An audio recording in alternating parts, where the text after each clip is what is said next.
unmanaged thoughts in your brain can be your biggest obstacle. You've got to, if you have those intrusive thoughts, check yourself. Like I would said, I would wake up thinking, okay, something horrible is going to happen today. Nope. In fact, we are safe here in our home. I have control over what I am going to do today in my home. So the subconscious mind is the 11th principle in Think and Grow Rich. And it is what shapes us as human beings. There's a lot of science that goes into learning and looking into our minds and our brains, and it's fascinating. But our subconscious mind goes a little step further than just looking at our brains. So by mastering our thoughts, we can change our lives. Have you ever had an interaction with someone and walked away just shaking your head, wondering what on earth just happened? Have you ever overheard somebody in public and you are wondering, are they off their rocker? Like, what are they thinking? I sure have. Or on the other end of the spectrum, have you sat in a room or listened to a podcast or been in the presence of somebody who you were just absolutely blown away by their knowledge, their way of looking at life, their outlook on hard subjects, that you were just blown away by? Most of these people, nearly all of them, have been able to overcome and have learned how to train their subconscious minds to better their lives. And this is what I want to hit upon today, the subconscious mind. So connecting the link between your thoughts and your subconscious mind is what will provide you with action and results. And as I said, it's the 11th step to riches in Napoleon Hill's Think and Grow Rich. So if our thoughts shape our character, it's only logical that changing our thoughts will change our character too. By changing the nature of our thoughts, it helps those who are pessimistic. They can overcome those chemical reactions in their brain. Those with depression can overcome that. Those with just struggling, like I said, those people we hear who just aren't always positive, right? They just tend to always be able to find the problems in life. They can use this method in training their subconscious mind to overcome those things.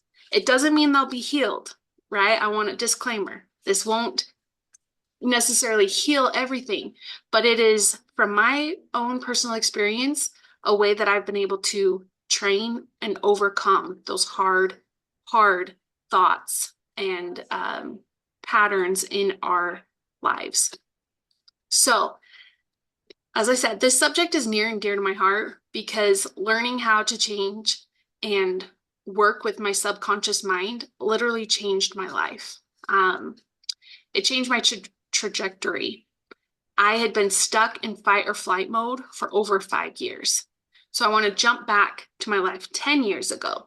I had a 3-year-old daughter and I was expecting our second. This pregnancy was different than my first. My first, I was sick the whole time. I wasn't loving life. I just thought that was normal pregnancy, but we made it through. Healthy baby. Life was good. So 3 years later, I was expecting my second baby, and this was completely different from the get-go. It was hard. I was instantly sick. I was stuck to the couch, throwing up in a bucket all day. I couldn't eat or drink unless it was frozen. I couldn't just even live my normal daily life. And honestly, taking a shower was hard most days. And so that's really when I feel like my life started changing, was that pregnancy. And it was hard. And my husband was in school full time, and it was me and my daughter home. And I was one of those people who was just like, I'm going to push through this and get over it. Like, I can do it myself. I don't need help. I've learned lessons. But that's one of my attributes, is that I want to be able to do things on my own. So I struggled through. My husband helped a lot. He'd come home on lunch, he would help our toddler, but for the most part, she fed herself from the fridge and ate snacks that were put out on a basket for her during the day. It was hard. So after that pregnancy, she came out healthy and happy, and I thought, great, life is going to get back to normal. A few weeks after, I was told I was struggling with the baby blues, as a lot of women do. And I was like, okay, well, they said if I eat right, if I exercise, get out of the house, like this will kick it. It'll be good. And unfortunately, it didn't. I was able to get back to a good quality of life, but they were all always still there. I had a lot of anxiety. I had our second daughter was very, very uh, skilled, I guess you could say.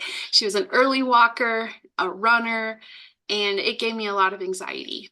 And so those baby blues turned into anxiety, and which we had a surprise just over a year later that I was expecting again. And this was very hard as I just came out of baby blues. I was experiencing anxiety, and here I was pregnant again. And it was a surprise. My pregnancies I didn't always get pregnant easily due to other health problems. And so I was grateful, like it never just happened like that before. And I knew I was supposed to be grateful, but I was also just terrified. And once the sickness really set in, I became resentful, kind of. Why did I have to be pregnant? Why my life is not what it's supposed to be?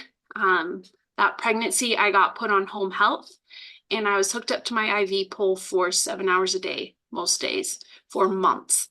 And I wasn't able to care for my other two girls. Thankfully, I had a wonderful support system that came in and took care of those physical needs for me and my girls. And my husband was amazing, as he was in just graduated college, and in his internship, he was there supporting us. And I had family that jumped in and did everything that he wasn't able to. So that pregnancy was super hard. And by my end of second trimester, I started realizing that I was not okay mentally. I was getting by physically. The baby and I were doing okay, but my mental state was not what it should be or what I had ever experienced. And it was hard. And I kept those thoughts to myself for a very long time because, once again, I should have been grateful. I was pregnant. I was alive. We were going to have a baby after that. And it's a blessing. And it is for sure. But struggling alone takes a toll on you, your mental load, everything. And so postpartum comes, and they say, with my other pregnancies, okay, just give it time, it'll get better. And it didn't. I kept being told, oh, give it 3 years, or wait, 1 year, your hormones start to adjust. Give it 3 years. You're on the road. At 3 years, I finally really put my foot down. I was like, I am not okay. I am struggling every day. I can't have a positive outlook on anything. My anxiety's through the roof. And all the doctors could tell me was, it's your hormones. Let's do some blood work. Let's do this. Let's put you on this medication. Things will get better. And so I went along with it. And once I hit 5 years postpartum, I really knew that I had to take it into my own hands because my life wasn't going to be what I wanted it if I didn't. I still very much am involved with my healthcare professionals, and those people. And I had to put my foot down again and say, something's not right here. And thankfully, my doctors listened, and we were able to dig into those issues and get my physical health up to par and on track to get better. However, my mental health was still struggling. No matter the depression medicine, the anxiety medicine, I just never felt normal or felt like I had hope. And my husband and I had dreams and goals, but I wasn't able to put those action steps in place because I just couldn't get out of this mental fog that I was in. So thankfully, my husband and I were like, hey, we're going to start our own business. Here we go. And I jumped into networking and found amazing people who opened up my life to these types of curriculums and books and being able to learn from scholars and people who have gone before. I will say that utilizing the positive thinking and my subconscious mind changed my whole life. I felt like I did when I was a kid again, having that hope, having those dreams and desires that I was able to go out and accomplish these big things. So how did I do that? Honestly, the first book I picked up was Think and Grow Rich. And this was from one of the mentors at the networking group that I was going to, said, let's dive into this. So applying this as you go through and learn is the best way to see the results and really be able to make those changes. So not just reading it, but saying like, what am I going to do? And how am I going to accomplish that? And then having those people in your life to check back with. So the subconscious mind is what comes when we are resting, right? What naturally is going to come out of our brains. That's why these people who have the pessimistic attributes and things, they're usually not feeding their brains these positive things in their life. They're not learning, they're not engaging themselves. And so these attributes that they've picked up or had oftentimes take over. And so, looking at my notes quick. So anyone who attempts to master their thoughts, you can do much more than eliminate the negative thoughts and character traits. By working on your thoughts the right way, you can obtain what some people call divine perfection. In other words, you're weeding out those bad thoughts and replacing them with joy, with strength, with words of encouragement. And you will see that your life will slowly start to change. And that's just the tip of the iceberg of what it can do.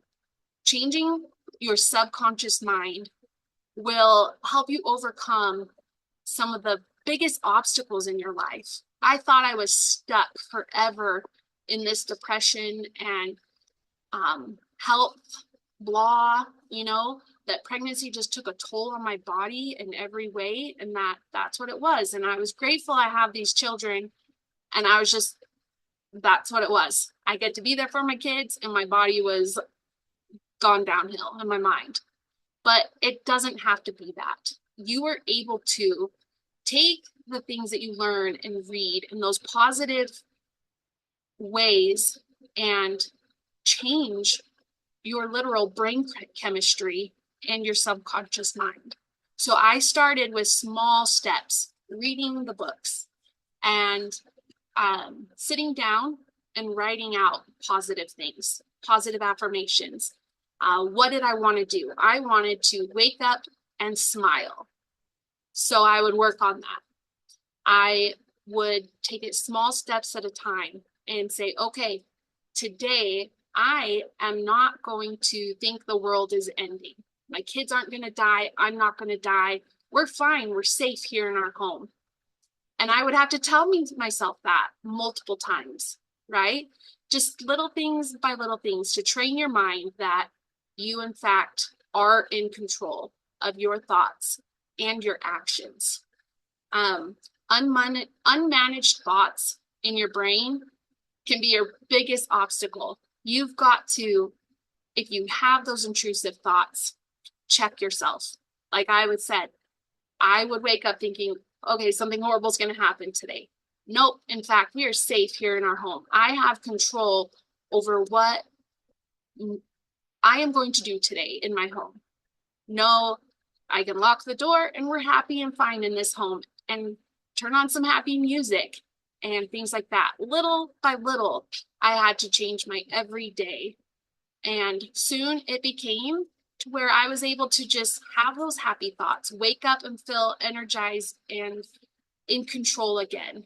And so when it came to running our business, it was amazing because you have to be able to have that positive outlook and be able to be teachable and not have that fear, overcoming the fear and being able to be in control.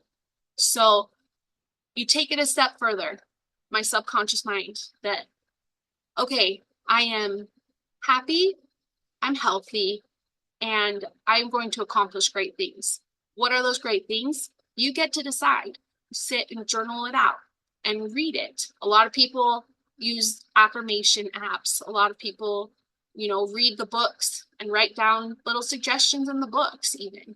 But little by little, you're able to grasp that, and your mind and subconscious mind will automatically start thinking that way.